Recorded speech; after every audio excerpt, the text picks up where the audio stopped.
Hey. Hello. It's good to see you again.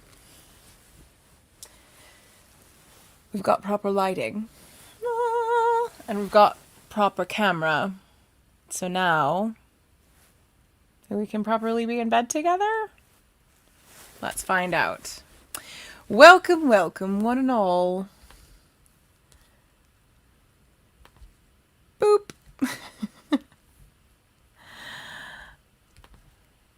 Hey, Sally. All right, darlings, it's time to get into bed. And as usual, I've overpacked. Just give me a second to sort out my life a little bit. I'm just gonna gotta get under the covers because it's freezing. I think I may have zoomed us in a little too much. What do you think? All right, I'm there. I'm nearly there. I'm nearly there. Nearly there. And nailed it. Hello, everyone. I'm gonna bring you closer. We've got books. We've got Lenormand. We've got wine this evening. We have a real microphone, which I hope is doing the business. Does it sound good? And I mean good, not just like, yeah, you sound okay, but like, does it sound good? Because if it doesn't sound good, we're gonna fix it. Hello, hello. Oh, goodness. On this full moon. Dear ones, dear ones, dear ones. It sounds clear? Good. Good. All right.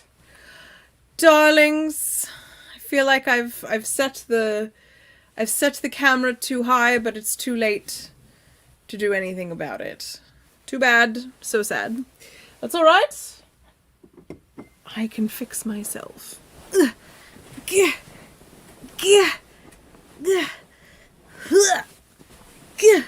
Make my pillow fort a little bit more robust.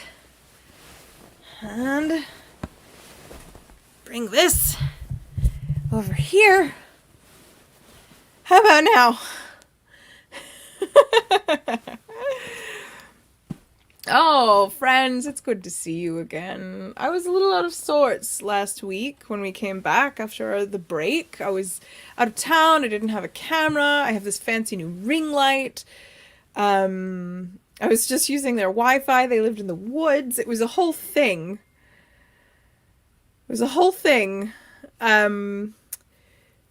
So, yes, say hello to each other. How are neighbors through the windows? I was actually just going to check on that. Johnny on Twitch. Shh, don't tell them. They have their nice lights up, but they don't have any window lights on. But I'll tell you, the moon tonight is so loud. So loud. She's shouting. Moon in Cancer, full moon in Cancer. She's very bright. It's very cold here on Chickahominy land near Richmond, Virginia. And it's very, very cold, which is why I am well and deep into my blanket pillow fort robe situation. I still wore a negligee, but it is negligible for its warmth. So I had to wear layers. So here we are. We are back. You know, you can skip last week. It was boring. The book I chose was like really an interesting moment of like, oh, my name is on this and it's like a noir thing and Jesus God, it was so boring. A lot of alcoholics. I'm not drinking tea today because it is a full moon. I am celebrating her fecundity and her brightness with some late season Riesling.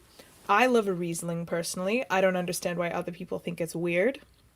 It's like alcoholic starburst. What could be bad about that? But I like that they're a little weird on the tongue. So I enjoy them, and that is why I'm enjoying this evening, and I have some things to show you. But first, I have to ask, do you have something to drink, dear ones? A hot toddy, a cup of tea, some ginger and lemon as I was in hot water as I was imbibing last night? We do not have the beauty of snow here. We only have the coldness. That's a shame. Just the darkness and the coldness.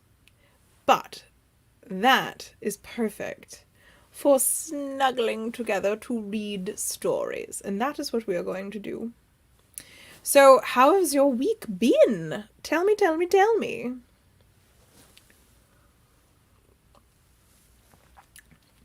Mint tea in bed. Love it. We're having a slumber party.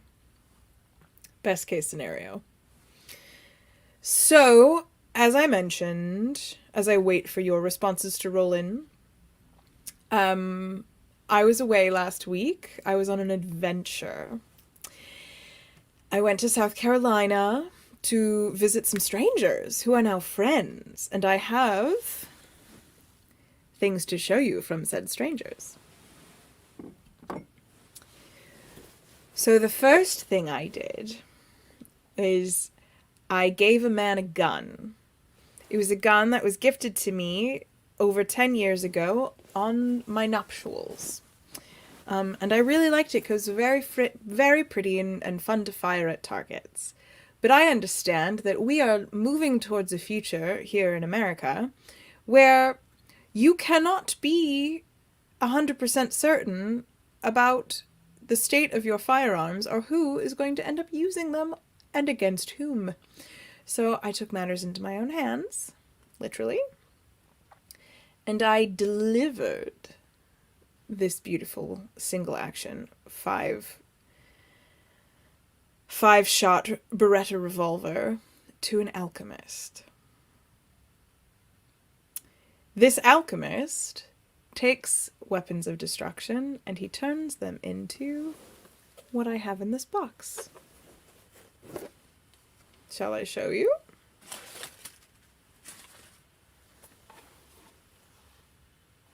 These are ink. And it shouldn't surprise you that they look like a 50 caliber round. But this glass ampule is made from iron from guns that were dissolved in acid. This is called Sekhmet red. Sekhmet was the Egyptian goddess of justice. She was a protector. She was also very, very fierce about the rules. There's a story that Ra, king of the gods, was upset with humanity for not loving him enough or some shit. And he set Sekhmet to go and give them the what for in order to remind them who their lord and master was. So she goes down and she rampages. She kills most people. And Ra finally says, "That's enough, you can stop." I think they get the message. And she would not stop. She could not be calmed. She was in a bloodlust, a rage, a red haze.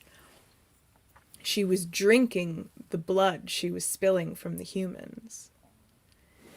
So Ra told his priestesses and his priests to brew beer, and they would stain the beer with iron to turn it red, and pomegranate juice, if I'm not mistaken.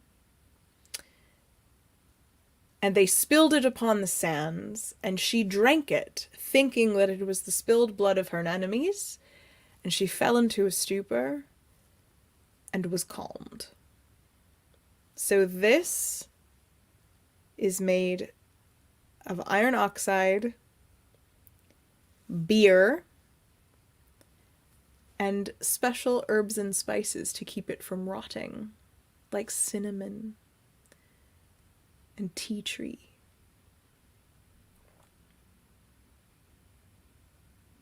It is such a gorgeous thing, and I cannot wait to use it. The other fascinating thing amongst these inks, there's lots in here, but this is called Sable Wave. It is a magnetic ink made from similar origins of decommissioned weapons. You can hold a magnet up to it and it will pull the ink. Even so, when you paint it onto a piece of paper, you can manipulate where the ink goes with a magnet, drawing with the powers of the universe without touching anything. And there's one more in here, but I won't tell you about it right now. Another time. So I met an alchemist on the side of the road and I gave him a weapon in exchange for ink. I see that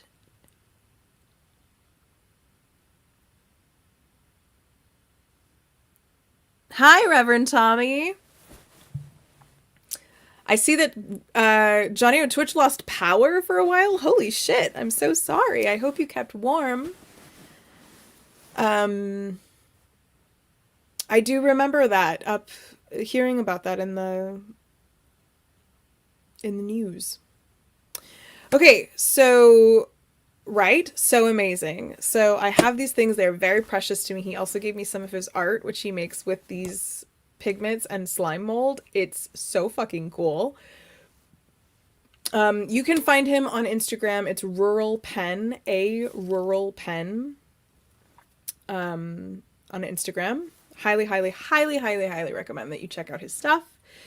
And so we went to this like weird roadside attraction and like made friends with each other. The next day I went to see other friends deeper into South Carolina. We had a lovely bacchanal evening. You met Sean, of course, last week when I was still there. He stopped by. I was in his home.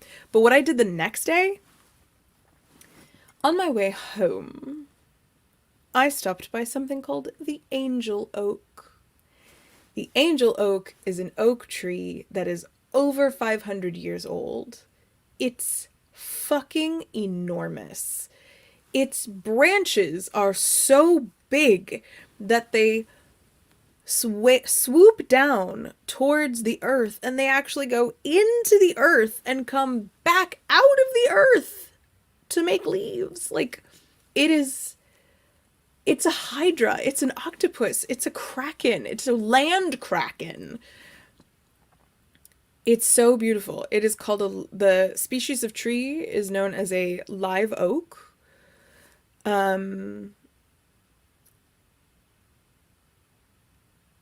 Reverend Tommy, you were at Awesome Town? Because I live like 20 minutes away, like on the other side of town now since I moved out of Awesome Town. If I had known...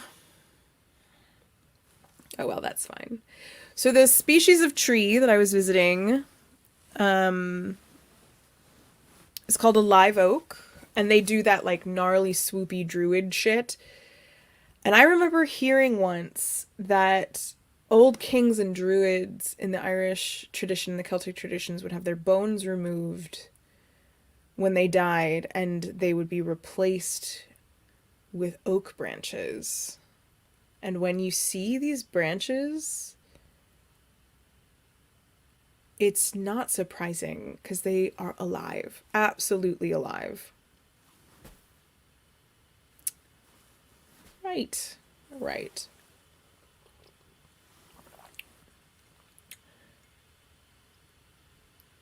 So that was the oak tree. Brilliant, beautiful, strange, fucking megalithic. Even though it's only 400 years old or 500 years old. Like, it was huge. And all week I've just been working and working, working on myself, working on projects, working on what's next in the life. So, yes, here we are. It's time to write a story together. Now that I've told you about my travels and my adventures and people that I've met and the weapons I've destroyed and the treasure I found along the way, but the real treasure was the friends we made along the way. I would love to write a story with you. So are you ready, dear ones?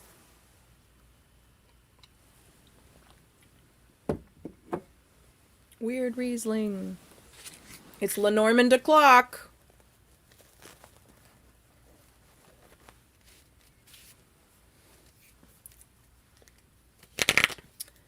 Pick a number between 1 and 36.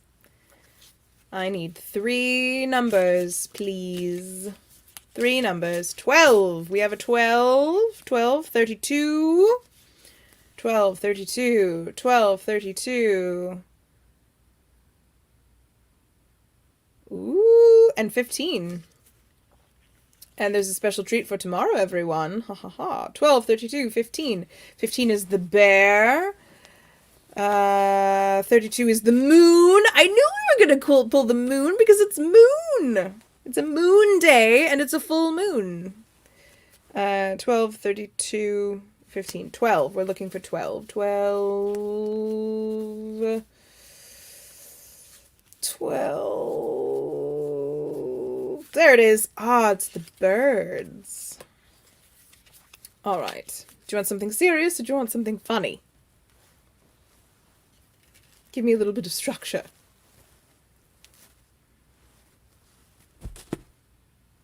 32. Did you know that number 32 is the moon? All right. If you're new here, darlings, we're about to write a story together. My name is Carmel. I am your GlamourHobo bedtime tale teller. And it is my pleasure and my privilege to be here with you this evening. Moonbirds might be bats. At the beginning of every show, I rant, and then it is followed by a quick collaborative story writing experience using the Lenormand deck, and then it is followed by reading from some science fiction. And I think tonight we're going to go with Station 11. I do have Dune here as well, but I'm just like feeling it. All right, so you have chosen... Oh, I'm very excited, Reverend Tommy. Hey, also, Reverend Tommy, since you're here, I think I'm supposed to run some sort of video, but I don't actually know which one it is anymore. I don't know if it's been updated. Can you give me a yay or nay that, that I'm supposed to run something?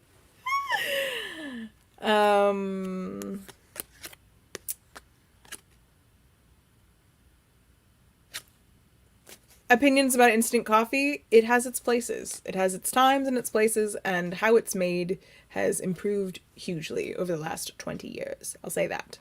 And strangely enough, as much as Europeans and Australians are coffee snobs, they all have instant coffee at home. Every single one of them. So, all right, we're writing a story. 12, 32, 15. Bear, moon, birds.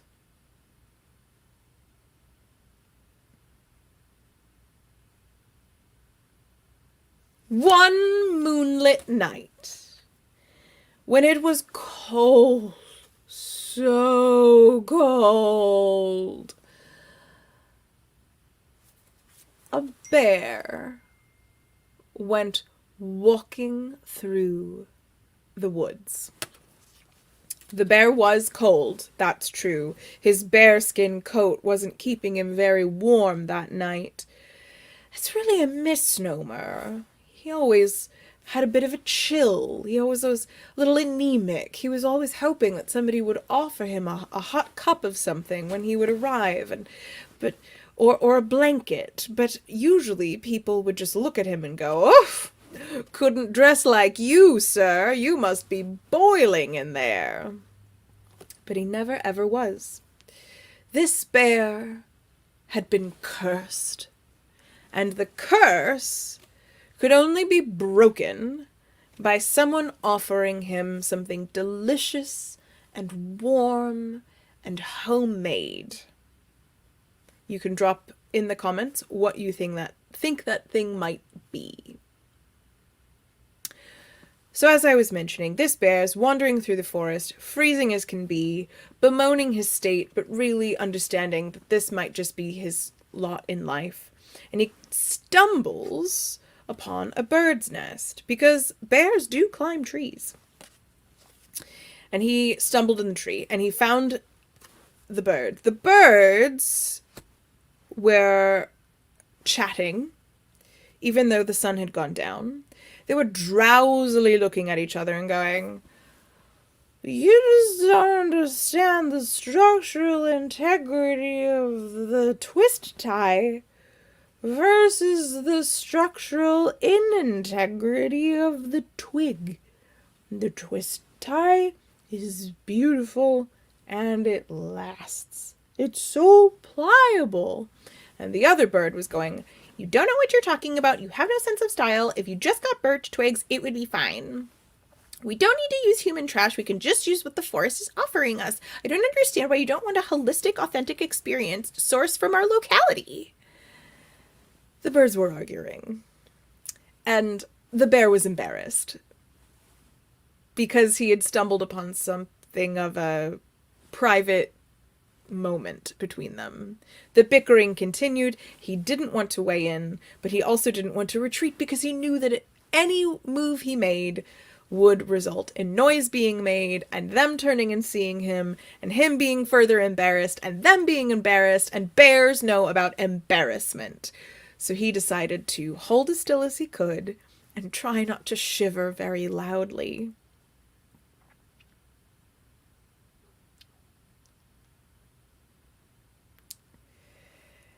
So, the moon sailed across her arc in the sky, and the bear was beginning to have a hard time holding on to the bark with his claws. His jaws began to chatter. His gnashing teeth were gnashing from frigidity and discomfort, not from ferociousness.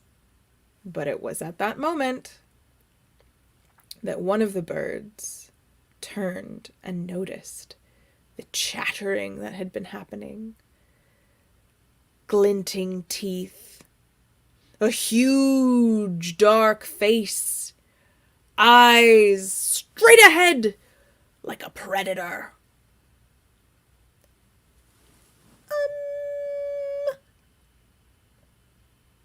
Can I help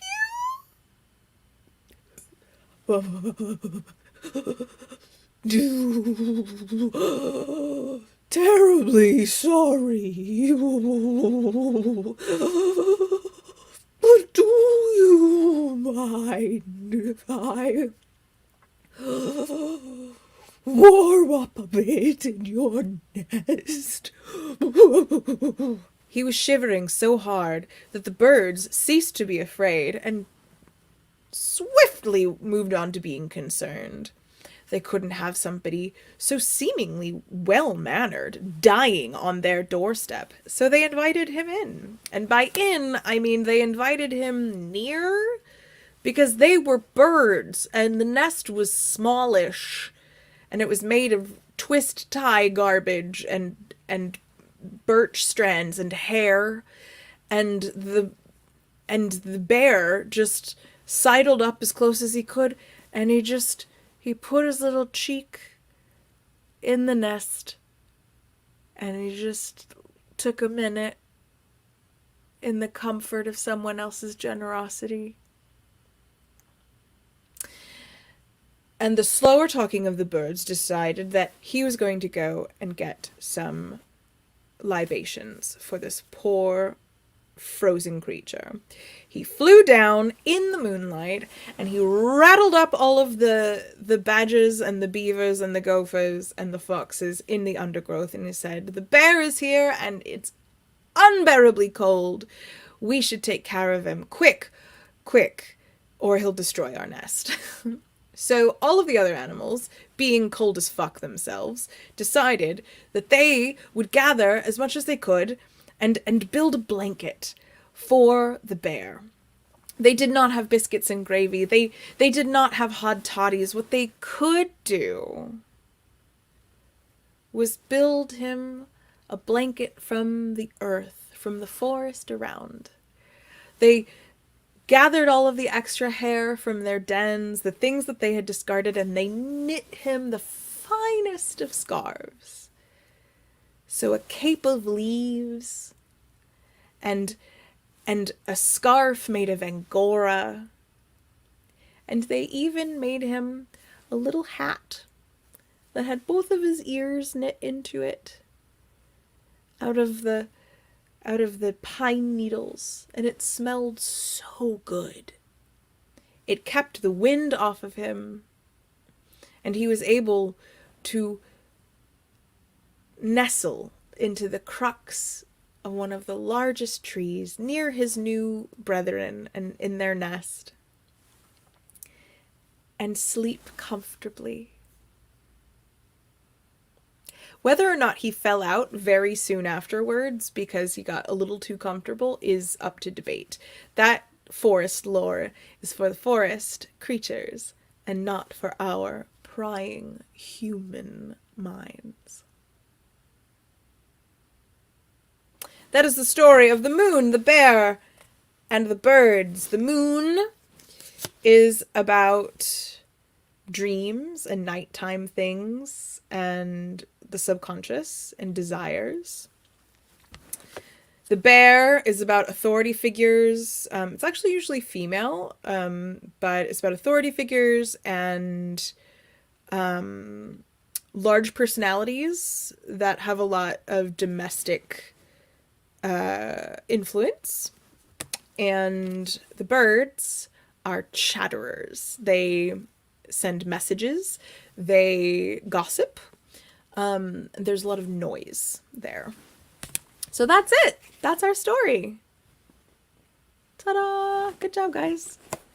What do you think? Was it seriously funny? I think it was cute, at the very least.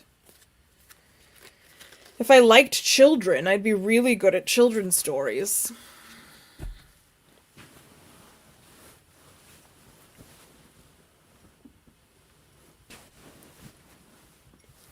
All right.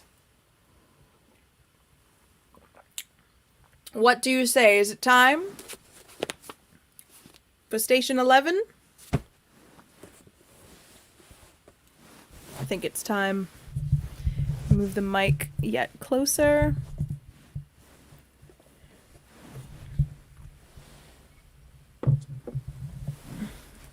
All right. Remember, this is Nat 21 Adventures. This is the GlamourHobo Bedtime Tales show, our Monday night wind down, where I climb into bed with you and I read you some science fiction, or we write something together. We drink tea or something, and we look forward to the week ahead in adventures. All right. Ooh, I put my name in it. That's surprising.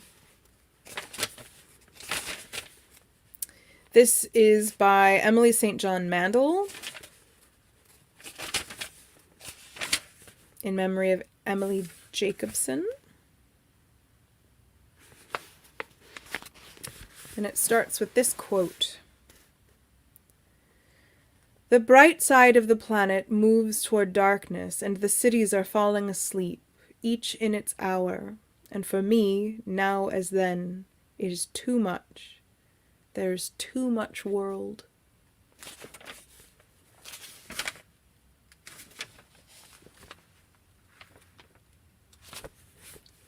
Chapter 1. The Theater. The king stood in a pool of blue light, unmoored. This was Act 4 of King Lear, a winter night at the Elgin Theatre in Toronto, Earlier in the evening, 3 little girls had played a clapping game on stage as the audience entered, childhood versions of Lear's daughters, and now they'd returned as hallucinations in the mad scene. The king stumbled and reached for them as they flitted here and there in the shadows. His name was Arthur Leander. He was 51 years old, and there were flowers in his hair. "Dost thou know me?" the actor playing Gloucester asked. "I remember thine eyes well enough," Arthur said, distracted by the child versions of Cordelia, and this was when it happened. There was a change in his face. He stumbled. He reached for a column but misjudged the distance and struck it hard with the side of his hand. "Down from the waist they are centaurs," he said. And not only was this the wrong line, but the delivery was wheezy, his voice barely audible. He cradled his hand to his chest like a broken bird. The actor portraying Edgar was watching him closely. It was still possible at that moment that Arthur was acting, but in the first row of the orchestra section a man was rising from his seat. He had been trained as a paramedic, and the man's girlfriend tugged at his sleeve and hissed, "Jeevan, what are you doing?" And Jeevan himself wasn't sure at first. The rows behind him murmuring for him to sit, an usher was moving towards him, and snow began to fall over the stage. "The wren goes to it," Arthur whispered, and Jeevan, who knew the play very well, realized that the actor had skipped back 12 lines. The wren... "Sir," the usher said, "would you please?" But Arthur Leander was running out of time. He swayed, his eyes unfocused, and it was obvious to Jeevan that he wasn't Lear anymore. Jeevan pushed the usher aside and made a dash for the steps leading up to the stage, but a second usher was jogging down the aisle, which forced Jeevan to throw himself at the stage without the benefit of the stairs. It was higher than he'd thought, and he had to kick the first usher, who'd grasped hold of his sleeve. The snow was plastic, Jeevan noted peripherally, little bits of translucent plastic clinging to his jacket and brushing against his skin. Edgar and Gloucester were distracted by the commotion, neither of them looking at Arthur, who was leaning on a polyboard column, staring vacantly. There were shouts from backstage, 2 shadows approaching quickly, but Jeevan had reached Arthur by now, and he caught the actor as he lost consciousness, eased him gently to the floor. The snow was falling fast around them, shimmering in blue-white light. Arthur wasn't breathing. The 2 shadows, security men, had stopped a few paces away, presumably catching on by now that Jeevan wasn't a deranged fan. The audience was a clamor of voices, flashes of cell phone cameras, indistinct exclamations in the dark. "Jesus Christ," Edgar said. "Oh, Jesus." He dropped the British accent he'd been using earlier and now sounded as if he were from Alabama, which, in fact, he was. Gloucester had pulled away the gauze bandage that had covered half his face. By this point in the play, his character's eyes had been put out and seemed frozen in place, his mouth opening and closing like a fish. Arthur's heart wasn't beating.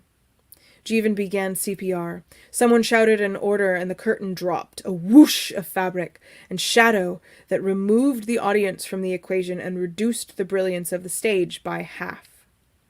The plastic snow was still falling. The security men had receded. The lights changed. The blues and whites of the snowstorm replaced by a fluorescent glare that seemed yellow by comparison.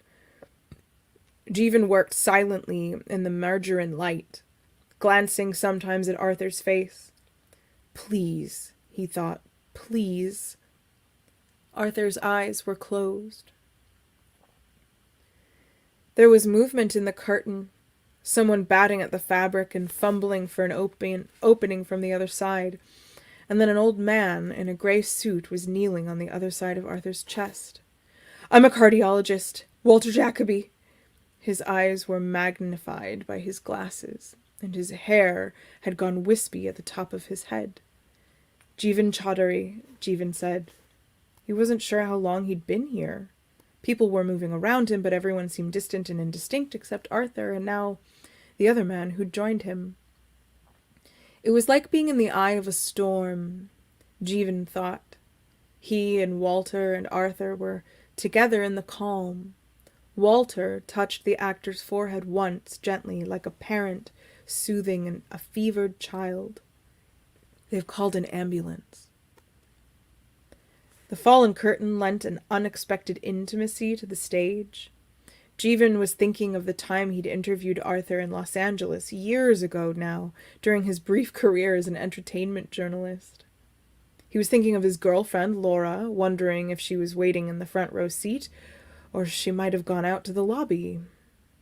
He was thinking, please start breathing again, please. He was thinking about the way the dropped curtain closed off the fourth wall and turned the stage into a room, albeit a room with cavernous space instead of a ceiling, fathoms of catwalks and lights between which a soul might slip undetected. That's a ridiculous thought, Jeevan told himself. Don't be stupid. But now there was a prickling at the back of his neck, a sense of being watched from above. Do you want me to take a turn? Walter asked. Jeevan understood that the cardiologist felt useless, so he nodded and raised his hands from Arthur's chest, while Walter picked up the rhythm. Not quite a room, Jeevan thought now, looking around the stage. It was too transitory, all those doorways and dark spaces between wings, the missing ceiling. It was more like a terminal, he thought. A train station or an airport, everyone passing quickly through. The ambulance had arrived, a pair of medics approaching through the absurdly still falling snow, and then they were upon the falling actor like crows. A man and a woman in dark uniforms crowding Jeevan aside. The woman so young she could have passed for a teenager. Jeevan rose and stepped back. The column against which Arthur had collapsed was smoothed and polished under his fingertips, wood, painted to look like stone. There were stagehands everywhere. Actors, nameless functionaries with clipboards. For God's sake, Jeevan heard one of them say. Can no one stop the goddamn snow? Regan and Cordelia were holding hands and crying by the curtain. Edgar sitting cross-legged on the floor nearby with his hand over his mouth. Goneril spoke quietly into her cell phone. Fake eyelashes cast shadows over her eyes.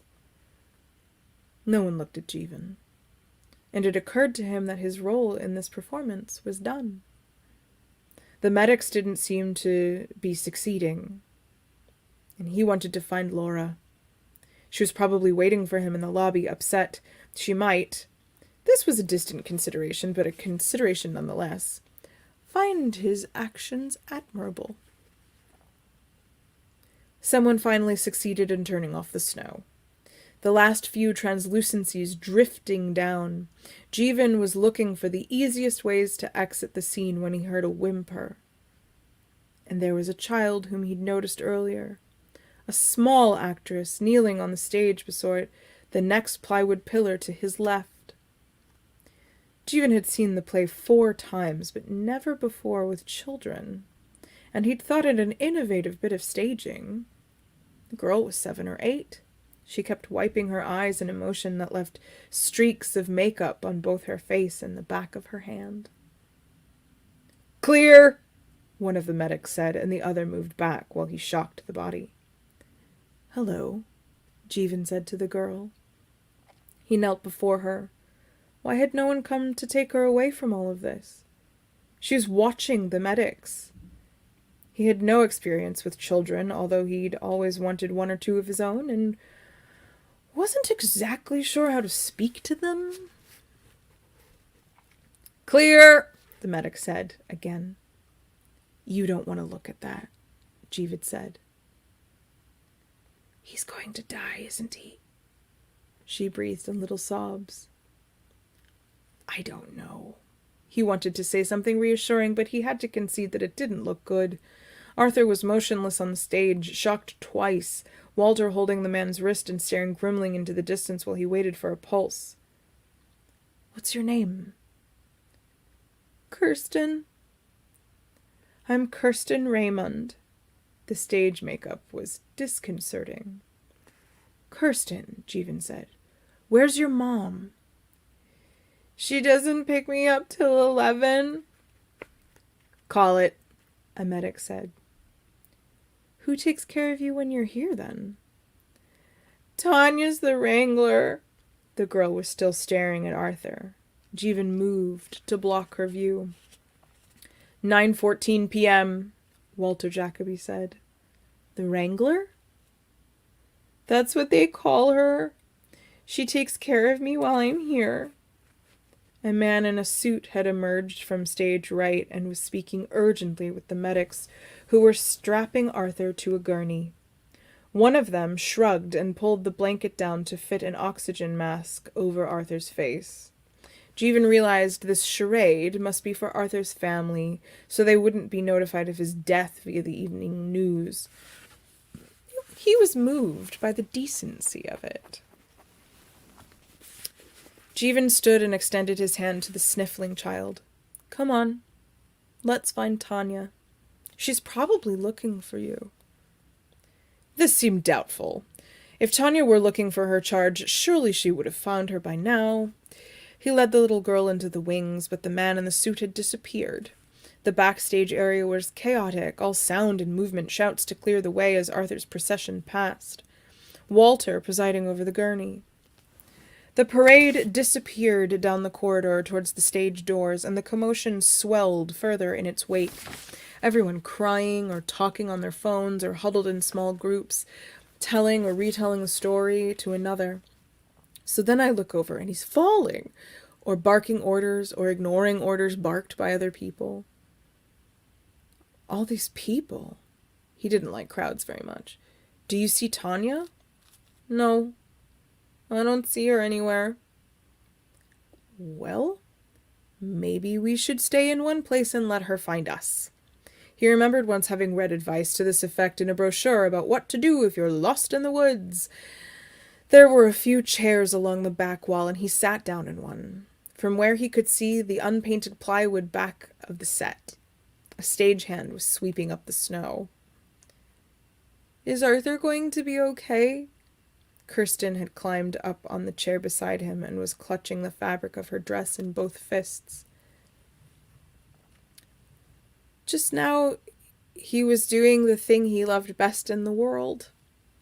He was basing this off the interview that he had read a month ago, Arthur talking to the Globe and Mail. "I've waited all my life to be old enough to play Lear, and there's nothing I love more than being on stage, the immediacy of it." But the words seemed hollow in retrospect. Arthur was primarily a film actor, and who in Hollywood longs to be older? Kirsten was quiet. "My point is, if acting was the last thing he ever did, then the last thing he ever did was something that made him happy." "Was that the last thing he ever did?" "I think it was. I'm sorry." The snow was glimmering in a pile behind the set now, a little mountain. "It's the thing I love most in the world, too," Kirsten said after some time had passed. "What is?" "Acting." And that was when a young woman with a tear-streaked face emerged from the crowd, arms outstretched. The woman barely glanced at Jeevan as she took Kirsten's hand. Kirsten looked back once over her shoulder and was gone. Jeevan rose and walked out onto the stage. No one stopped him. He half expected to see Laura waiting there, where he'd left her in the front row center. How much time had passed? But when he found his way through the velvet curtains, the audience was gone, ushers sweeping and picking up dropped programs between rows, a forgotten scarf draped over the back of a seat. He made his way out into the red carpet extravagance of the lobby, careful not to meet the usher's eyes. And in the lobby a few remnants of the audience still lingered, but Laura wasn't amongst them. He called her, but she turned off her phone for the performance and apparently hadn't turned it back on. "Laura," he said to the voicemail. "I'm in the lobby. I didn't know where you were." He stood in the doorway of the ladies' lounge and called out to the attendant, but she replied that the lounge was empty. He circled the lobby once and went back to the coat check, where his overcoat was among the last few hanging in the racks. Laura's blue coat was gone.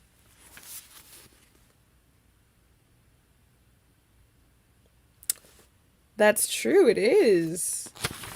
I don't have HBO Max, so I don't know, but nearly done with the first chapter. I really do want to watch it, though. Snow was falling on Yonge Street. It startled Jeevan when he left the theater, this echo of the plastic translucencies that still clung to his jacket from the stage. A half-dozen paparazzi had been spending the evening outside the stage door. Arthur wasn't as famous as he had been, but his pictures still sold, especially now that he was involved in a gladiatorial divorce with a model actress who'd cheated on him with a director. Until very recently, Jeevan had been a paparazzo himself.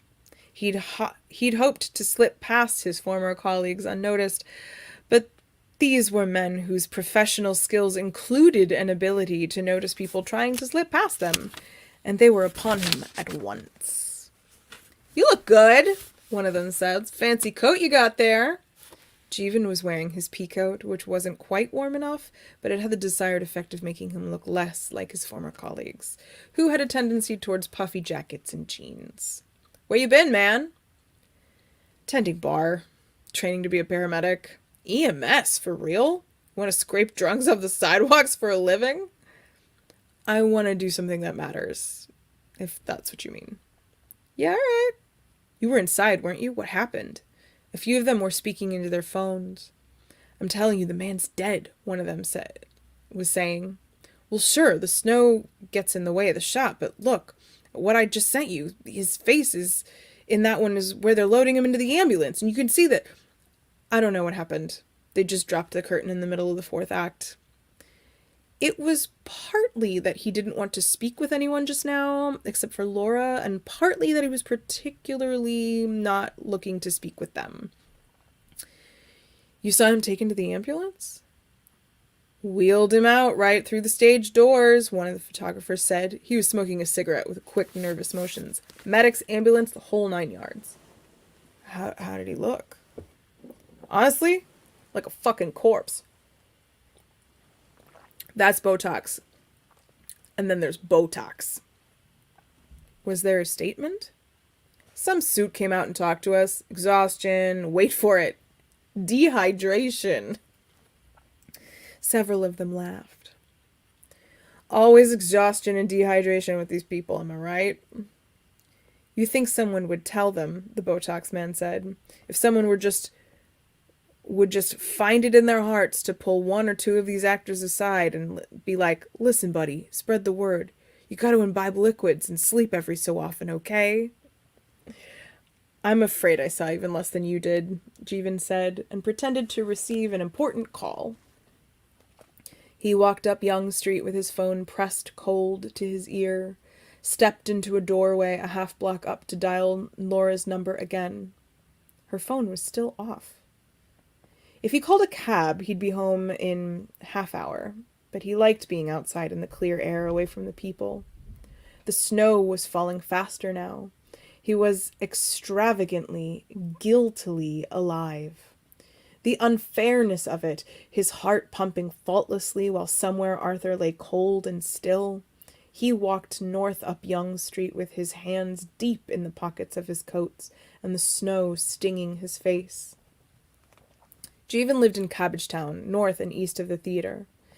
It was the kind of walk he'd have made in his 20s without thinking about it. A few miles of city with red streetcars passing, but he hadn't done this walk in some time. He wasn't sure he'd do it now, but when he turned right onto Carlton Street, he felt a certain momentum, and this carried him past the first streetcar stop. He reached Allen Gardens Park, more or less the halfway point, and this was where he found himself blindsided by an unexpected joy. Arthur died, he told himself. You couldn't save him. There's nothing to be happy about. But there was. He was exhilarated because he'd wondered all his life what his profession should be, and now he was certain, absolutely certain, he wanted to be a paramedic. At moments when other people could only stare, he wanted to be the one to step forward. He felt an absurd desire to run into the park. It had been rendered foreign by the storm, all snow and shadows, black silhouettes of trees, the underwater shine of a glass greenhouse dome. When he was a boy, he'd like to lie on his back in the yard and watch the snow coming down upon him. Cabbagetown was visible a few blocks ahead, the snow-dimmed lights of Parliament Street. His phone vibrated in his pocket. He stopped to read the text message from Laura. I had a headache, so I went home. Can you pick up milk?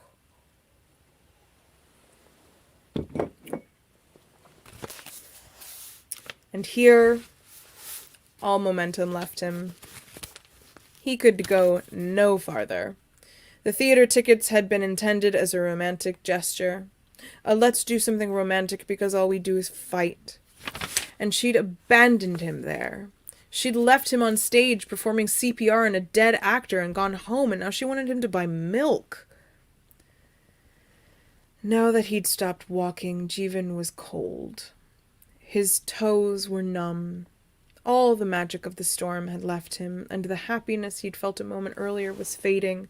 The night was dark and filled with movement, snow falling fast and silent. The cars parked on the street swelling into soft outlines of themselves. He was afraid of what he'd say if he went home to Laura. He thought of finding a bar somewhere, but he didn't want to talk to anyone. And when he thought about it, he didn't especially want to be drunk. Just to be alone for a moment while he decided where to go next. He stepped into the silence of the park. That is chapter 1, section 1 of Station 11. This book is about a plague that very, very swiftly takes over the earth and kills almost everyone. It moves around in time a bit between the night that it starts, which is the night that this actor dies, and 20 years into the future with the people who used to know him kind of slipping in and out of each other's stories in the after times. A traveling troupe of Shakespearean actors. I basically see that as my end time. I do. Well, darlings, it's time. Our time together is wrapping up. I'm going to drop you a link in the chat about the Ink Man. Tell me how Station 11 is going.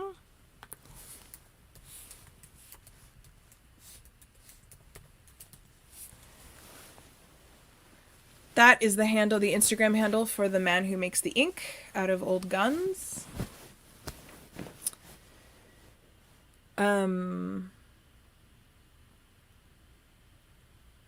I like its details. I really do.